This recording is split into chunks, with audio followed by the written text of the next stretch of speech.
Hello दोस्तों, welcome to let's crack it. और आज है भाई 9 सितंबर 2020 और ये आज का द हिंदू न्यूज़पेपर और हम करने जा रहे हैं इसका डिस्कशन। तो डिस्कशन स्टार्ट करने से पहले चैनल को जरूर से सब्सक्राइब करें, आगे वीडियोस बनाने के लिए इससे मोटिवेशन मिलती है। तो डिस्कशन स्टार्ट करते हैं, न्यूज़ पर चलते हैं। कुछ अच्छी न्यूज़ देखिए, पहले पेज पर कोई खास न्यूज़ नहीं है, लेकिन ये वाली न्यूज़ आज आपके काम की है। यहाँ पर देखिए, पीएम किसान जो स्कीम चलाई गई थी 2019 में चलाई गई थी ये स्कीम। तो इसमें बताया गया है कि 110 करोड़ रुपए जो 5.5 लाख लोगों को दे दिए गए, वो भी इन एलिजिबल लोग थे। तो यहाँ पर पीएम किसान स्कीम में स्कैम देखने को मिला है। देखिए, पीएम किसान स्कीम के बारे में जानिए। 2019 में लॉन्च हुई थी। ये एक सेंट्रल सेक्टर स्कीम है। देखिए, सेक्टर का मतलब होता है कि 100% स्कीम जो है वो सेंटर फंड करेगी, इसमें स्टेट्स को कोई पैसा नहीं देना होता। देखिए, स्कीम को लॉन्च करती है ministry of agriculture and family welfare. ठीक है, तो 3-4 पॉइंट आपको स्कीम के बारे में पता होना चाहिए। स्कीम 2019 में लॉन्च हुई थी, सेक्टर स्कीम है, 100% फंड होती है सेंटर के द्वारा, एग्रीकल्चर एंड फैमिली वेलफेयर के द्वारा ये जो है लागू की जाती है। अब यहाँ पर आप देखिए, अंडर द पीएम किसान स्कीम एलिजिबल फार्मर्स, गौर फरमाइए, एलिजिबल फार्मर्स। देखिए, कौन है एलिजिबल फार्मर्स? एलिजिबल फार्मर्स हर कोई है जिसकी लैंड का साइज़ कुछ भी हो, लेकिन अगर उस फार्मर के साथ कुछ लैंड का पैच पड़ा हुआ है तो वो इस स्कीम के लिए एलिजिबल है। मीन्स इर्रेस्पेक्टिव, देखिए, irrespective of their land size, उसकी लैंड का साइज़ कितना भी हो, अगर आप फार्मर हैं, आपके पास लैंड का पैच है, तो आप इस स्कीम के लिए एलिजिबल हैं। 6,000 रुपये दिए जाएंगे एनुअली, 3 इक्वल इंस्टॉलमेंट में दिए जाएंगे। बैंक अकाउंट में डायरेक्ट भेजा जाएगा, तो डायरेक्ट बेनिफिट ट्रांसफ़र के थ्रू यहाँ पर भेजा जाएगा। तो इन एलिजिबल फार्मर्स को ना दे करके तमिलनाडु में केस हुआ, और जो इसका पैसा है, पैसा कितना बटा, वो था 110 करोड़ रुपए, वो दे दिए गए इन एलिजिबल पर्सन्स को। मींस उनके पास वो फार्मर्स हो सकते थे, लेकिन उनके पास हो सकता है लैंड का पैच ना हो सकता है कि उनके पास लैंड का पैच हो लेकिन वो फार्मर्स ना हो। ठीक है, तो अब क्या स्कैम हुआ, इसको जानने की आपको इतनी ज़्यादा ज़रूरत नहीं है, लेकिन पीएम किसान स्कीम में स्कैम हुआ है। तो यहाँ पर आपके जीएस पेपर 2 में भी ये आ सकता है गवर्नेंस के सेक्शन में, कि पीएम स्कीम में इतना बड़ा स्कैम हुआ, जैसे सत्यम स्कैंडल के ऊपर क्वेश्चन आ चुका है। तो ये आपको इसमें से मोटा मोटा जानना था। पीएम किसान स्कीम के बारे में हमने बता दिया। 2019 में लॉन्च हुई, सेक्टर स्कीम है, 100% सेंटर फंड करती है और एग्रीकल्चर एंड फैमिली वेलफेयर के द्वारा लॉन्च की जाती है। आगे न्यूज़ पर चलते हैं, कोई और न्यूज़ खास इंपॉर्टेंट हो तो उसको भी देखते हैं। ओके, देखिए, ये एडिटोरियल पेज है। देखिए, कुछ एडिटोरियल्स काम के नहीं आए हैं। ये अन्ना हज़ारे जी के ऊपर है मेनली, जो गवर्नेंस है, डाउन टू अर्थ गवर्नेंस, अन्ना हज़ारे जी ने किस तरीके से करप्शन वगैरह को ख़त्म किया उसके ऊपर है। आप चाहें तो इसको खुद भी पढ़ सकते हैं। ओके, पर इतना ज़्यादा इंपॉर्टेंट ये है नहीं। ये कोविड-19 के बारे में है कि वैक्सीन कब मिलेगी। देखिए, ये भी वैक्सीन के ऊपर ही है। ये सब हमें डेली बेसिस पर नहीं पढ़ना। देखिए, अब आर्टिकल ये थोड़ा सा अच्छा है। What is a NAM and India's alignment? The country has not yet founded a universal accepted successor as a signature tune for its foreign policy. तो ये आर्टिकल थोड़ा सा अच्छा है। इसमें हम जानेंगे कि ये नॉन अलाइनमेंट मूवमेंट था क्या, और क्या जो मुद्दा है जिसके ऊपर ये आर्टिकल आया। देखिए, हमारे जो इस समय एक्सटर्नल मिनिस्टर हैं वो हैं एस जयशंकर जी। और उन्होंने कहा कि नॉन अलाइनमेंट का जो मूवमेंट था, जिसको हम नाम मूवमेंट कहते हैं, वो जो मूवमेंट था वो एक स्पेसिफिक एरा का था और एक पर्टिकुलर कॉन्टेक्स्ट में था। आज के जो फ़ॉरेन पॉलिसी है, जो इंडिया की आज की फ़ॉरेन पॉलिसी है, उसमें इसका ज़्यादा महत्व नहीं है, लेकिन कुछ जो फैक्टर्स हैं वो यहाँ पर कंटिन्यू रखने की ज़रूरत है। तो उन्होंने नाम का इम्पोर्टेंस थोड़ा कम बताया। उन्होंने कहा कि जो नॉन अलाइनमेंट मूवमेंट है उसका इम्पोर्टेंस अब कम हो चुका है, और ये एक स्पेसिफिक इरा में था, एक पर्टिकुलर कॉन्टेक्स्ट में बनाया गया था, तो इस बार इसका रोल थोड़ा डाउन हो गया है। देखिए, क्या था नॉन अलाइनमेंट मूवमेंट? देखिए, इंडिया ने इसको बनाया था। ठीक है, इंडिया ने इसको लागू किया। देखिए, आपको पता होना चाहिए कि कोल्ड वार हुआ था। विश्व की दो सबसे बड़ी ताकत यूएस और यूएसएसआर जो है मिड ट्वेंटीज़ में इनके बीच में वॉर हुई। कोल्ड वॉर उसे नाम दिया गया। Retain and autonomy of policy, कि कौन जो है सबसे ज़्यादा शक्तिशाली है। ठीक है, ऑटोनॉमी एक चीज़ होती है। ठीक है, उसकी लिए ही बीच में लड़ाइयाँ होती हैं बिटवीन टू पॉलिटिको मिलिट्रल ब्लॉक्स। तो ये दो ब्लॉक्स थे, वो यूएस और USSR. The non alignment movement provided a platform for newly independent developing nation. देखिए वर्ड देखिए, न्यूली मीन्स पुराने हो चुके हैं, उनकी ज़रूरत नहीं है। इंडिपेंडेंट, जो डीकोलोनाइज हुए हैं, मतलब जो अब आज़ाद हुए हैं। डेवलपिंग कंट्रीज़, तो जैसे इंडिया, इंडिया तीनों चीज़ों में यहाँ फिट होता है, ठीक है। तो इंडिया के पास आए ये लोग, बोले कि या तो भाई हमें ज्वाइन करो या फिर हमें ज्वाइन करो। इंडिया बोला, कोल्ड वॉर ख़त्म हुआ, आप अपने अपने घर जाइए, हम किसी को ज्वाइन नहीं कर रहे। तो हम किसी को ज्वाइन नहीं कर रहे, उसको इंग्लिश में कहते हैं नॉन अलाइनमेंट ट्रीटी, ठीक है, यह movement to join together to protect its autonomy. तो इन लोगों ने इस चीज़ को जो है कहा कि ये जो न्यूली इंडिपेंडेंट डेवलपिंग नेशंस हैं वो या तो यूएस को ज्वाइन करें या हमें ज्वाइन करें। It was a disparate group for many continents with varying degrees of proximity and dependence on one or the either bloc, कि आप जो है किसी एक ब्लॉक को तो ज़रूर से ज्वाइन कीजिए। इंडिया ने नाम पॉलिसी लाया और कहा कि हम किसी को join, broadly united around the NAM's flagship campaign, ठीक है, फॉर डी कोलोनाइजेशन। तो इसके थ्रू डी कोलोनाइजेशन हुआ, मीन्स जैसे भारत जैसे देश और आज़ाद हुए, साउथ अफ्रीका और अफ्रीका जैसे देश आज़ाद हुए। यूनिवर्सल न्यूक्लियर डिसआर्मामेंट, हमने डिसआर्मामेंट की तरफ कदम उठाया कि कोई भी कंट्री न्यूक्लियर जो है हथियार नहीं रखेगा। फिर अगेंस्ट अपार्थीड, अपार्थीड का मतलब समझिए, देखिए साउथ अफ्रीका का ये कंसेप्ट है। साउथ अफ्रीका में रेशियल डिस्क्रिमिनेशन अपनी जो है चरम सीमा पर था मिड 20s में।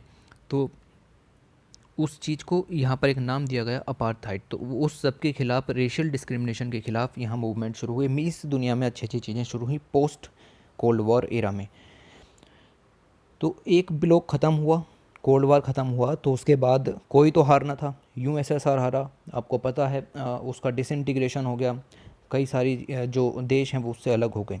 Was largely completed by then and apartheid region जो है वो ख़त्म हो गया। तो रेशियल डिस्क्रिमिनेशन साउथ अफ्रीका से हटा दिया गया, वॉज बीइंग डिसमेंटल्ड, ठीक है, and the campaign for universal nuclear डिसआर्मामेंट शुरू हुआ।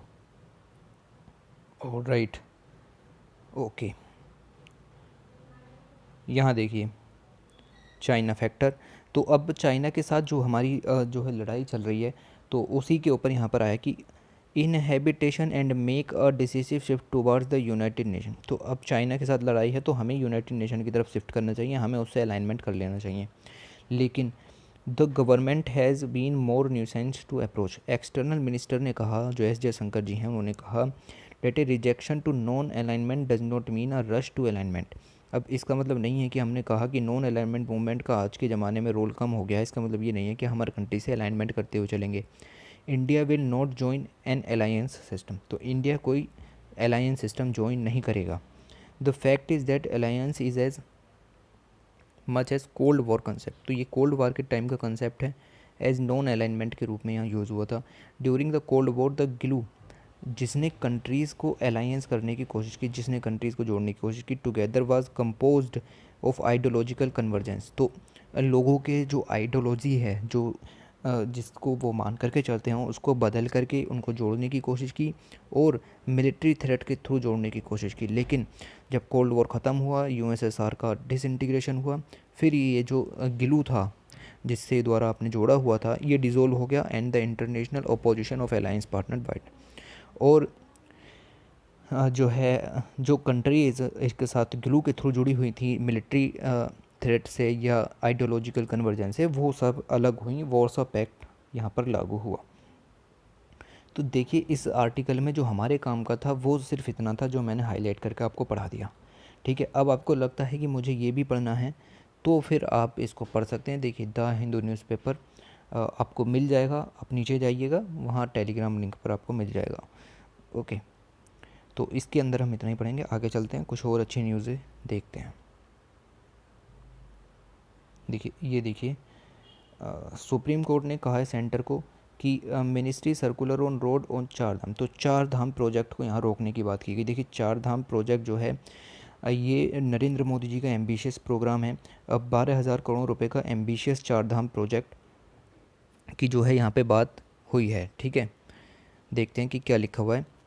Supreme Court on Tuesday ordered the center to adhere to the Union Road Minister Circular March 2018, which had advised against building full-fledged road cutting across the fragile Himalaya slope. तो ये लोग क्या करने वाले हैं, देखिए 4 धाम होते हैं, हिंदू माइथोलॉजी के 4 धाम होते हैं, जिसमें से क्या आते हैं, देखिए यमुनोत्री, गंगोत्री, बद्रीनाथ, केदारनाथ। अब ये चारों धाम उत्तराखंड में हैं, ठीक है। उत्तराखंड में हिमालयाज़ होकर के जाते हैं, आपको पता हो तो। हिमालयाज़ एक फ्रेजाइल इकोसिस्टम के रूप में काम करते हैं। अगर आप हाईवे बनाना चाहेंगे, देखिए सिंगल लेन रोड या डबल लेन रोड बनाना चाहेंगे कितनी भी चौड़ी, तो आपको उस हिमालय को कट करना पड़ेगा। देखिए अगर ये हिमालय है तो हमें यहाँ से इसको कट लगा करके इस तरीके से रोड बनानी पड़ती है, ठीक है। और फिर यहाँ से वाहन पासेज होते हैं, तो इसको काटने के लिए फिर यहाँ पर दरार आ जाती हैं, तो लैंडस्लाइड वगैरह का ख़तरा ज़्यादा बढ़ जाता है। तो इसीलिए कहा गया है कि जो फ्रेजाइल इकोसिस्टम है उसको आपने ध्यान में नहीं रखा, और अब ये हाल्ट यहाँ पर कर दिया है कि रोड मिनिस्ट्री को ऑर्डर दिया है कि जो आप हिमालय को काट करके बना रहे हैं उसको बंद कीजिए, while implementing 12,000 crore ambitious programme to pilgrimage centre in Uttarakhand. A bench led by justice Rohinton Nariman has also directed the government to undertake reafforestation. तो जो भी आपने अभी तक पेड़ काटे हैं इस प्रोजेक्ट को बनाने के लिए, उनको दोबारा से लगाइए, री-एफॉरेस्टेशन कीजिए of the area to make up for the loss of green cover caused by the construction, ठीक है। उसके बाद ये था हाईवेज़ डेवलप हो रहे थे 4 धाम प्रोजेक्ट के लिए, एंड रिबी improving access to 4 Dham 4 shrines, जैसा हिंदू माइथोलॉजी में था, यमुनोत्री, गंगोत्री, बद्रीनाथ, केदारनाथ, ठीक है। तो ये न्यूज़ थी, सुप्रीम कोर्ट ने मना कर दिया है, रिफॉरेस्टेशन करो, जो कुछ चल रहा था उसको बंद करो, और इस पर हार्ट लगा दिया है। आगे देखते हैं, देखिए ये न्यूज़ देखिए आप, world listening to India more, इन्होंने पीएम मोदी जी ने ये बात कही, ओके। तो इसमें हमारे कुछ ज़्यादा काम का नहीं है, पर ये जो पत्रिका गेट है ये एज अ मोन्यूमेंट लॉन्च हुआ है। देखिए पत्रिका गेट जयपुर के दौरान इसका उद्घाटन चल रहा था, वहाँ नरेंद्र मोदी जी गए थे, जर्नलिज्म के लिए ये है। तो ऐसी बिल्डिंग्स के बारे में हमें वैसे पढ़ना नहीं चाहिए, बट यहाँ पर एक पैसेज दिया हुआ था, as iconic gate built as a monument, तो अब इसको एक मोन्यूमेंट का दर्जा मिला है, तो ये इम्पोर्टेंट हो जाता है। अंडर द मिशन अनुपम, तो 3 पॉइंट यहाँ मिल गए। ऑफ जयपुर, तो आपको एक पता चलेगा राजस्थान का बात हो रहा है यहाँ पे। At Jawaharlal Nehru mega here depicts the cultural and artistic heritage of different groups of Rajasthan. तो आपको ये पता होना चाहिए कि ये जो पत्रिका गेट है ये राजस्थान में है, इसको एक मॉन्यूमेंट की तरह बनाया गया है, और मिशन अनुपम राजस्थान की गवर्नमेंट का इनिशिएटिव है। ये भी पता चल गया होगा कि किस चीज़ से रिलेटेड इनिशिएटिव है, मतलब ऐसी आइकॉनिक बिल्डिंग्स बनाई जाएंगी जो अपने आप में कुछ दर्शाती हों।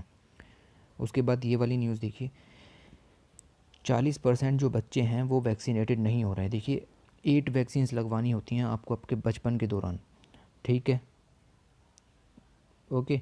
तो उनमें से जो 40% बच्चे हैं उनकी 8 की 8 वैक्सीन्स नहीं लग पा रही हैं। ये जो रिपोर्ट दी, ये नेशनल स्टैटिस्टिक्स ऑर्गेनाइजेशन की रिपोर्ट यहाँ पर आई है। तो पॉइंट्स देखते हैं क्या क्या दिए हुए हैं, okay. Although almost all children in India are vaccinated against tuberculosis receive their birth dose of polio vaccine, 2 out of 5 means 40% do not complete their immunization। देखिए आप 1-2 इंजेक्शन शुरू में लगवाने पहुंच जाते हैं, लेकिन 8 जो आपकी इंजेक्शन लगने चाहिए उसमें से आप सिर्फ जो है कुछ ही लगवाते हैं, आप अपना वैक्सीनेशन पूरा नहीं करते। तो ये चिल्ड्रंस 40% इस तरीके के मिले हैं। Children do not complete their immunization program according to the Health in India report recently published by the NSO, National Statistics Organization. Most of these children remain unprotected against measles and partially protected against a range of other diseases. Okay, in the national capital, less than half of all children have been given all right 8 required vaccine. तो आधे से भी कम लोगों को capital city में vaccine मिल पा रही है। द रिपोर्ट जो है वो बेस है जो 75th राउंड हुआ नेशनल सैम्पल सर्वे ऑर्गेनाइजेशन का उन कंजम्पशन रिलेटेड हेल्थ पर। अक्रॉस द कंट्री ओनली 60% लेकर के चलते हैं ऑफ चिल्ड्रन अंडर 5 ईयर। तो 5 year under children are full immunise, means 8 की 8 वैक्सीन यहाँ पर लगवाई जाती हैं। This contradicts of centres health management information system portal data which claim that full immunisation coverage for 2017-18 था। तो ये आप देखिए कवरेज जो है कितना कम हो गया, पहले 86% तक फुल इम्यूनाइजेशन होता था, अब जो है 59% तक होता है। देखिए फुल इम्यूनाइजेशन का मतलब समझिए। Full immunisation means that a child receive a cocktail of 8 vaccines. तो 8 वैक्सीन अगर आपने नहीं लगवाई हैं तो फुल इम्यूनाइज्ड आपको नहीं कह सकते। पोलियो, मलेरिया के जो टीके लगते हैं टीबी के बचपन में, उनको यहाँ पर कहा गया। देखिए आप ये पिक भी देख सकते हैं यहाँ पर। The table depicts the percentage share of children below 71 months means आप 12 5 60 और 6 साल से नीचे का आप ले सकते हैं। रिसीव्ड इम्यूनाइजेशन एज पर NSS हेल्थ सर्वे। तो BCG का जो टीका है वो लगभग 94% तक बच्चे ले रहे हैं। पोलियो वैक्सीन के अंदर सब कुछ आता है, इसका एवरेज निकालोगे तो पता चलेगा कि, और ये DPT और पेंटावेलेंट के जो इंजेक्शंस वगैरह हैं ये इतने इतने परसेंट बच्चे लेते हैं। Prevents 5 disease, diphtheria, pertussis, tetanus, hepatitis B and haemophilus influenza type B. Okay, तो इन सब की यहाँ पर कमी रहती है और सिर्फ जो है 40% बच्चों में फुल इम्यूनाइजेशन नहीं हो पा रहा है। ओके, तो नेक्स्ट न्यूज़ देखते हैं कुछ। मुझे नहीं, ओके, तो ये आपका आज का पूरा द हिंदू न्यूज़पेपर था। सिर्फ कुछ ही न्यूज़ इस काम की थी, ठीक है। देखिए आज के अखबार में इतना ही काम का था तो इतना ही पढ़ाया गया, ठीक है। कुछ और ज़्यादा काम का इसमें था नहीं। तो ठीक है, फिर आज के पेपर में इतना ही पढ़ते हैं और चैनल को ज़रूर से सब्सक्राइब कीजिए। Thank you, thank for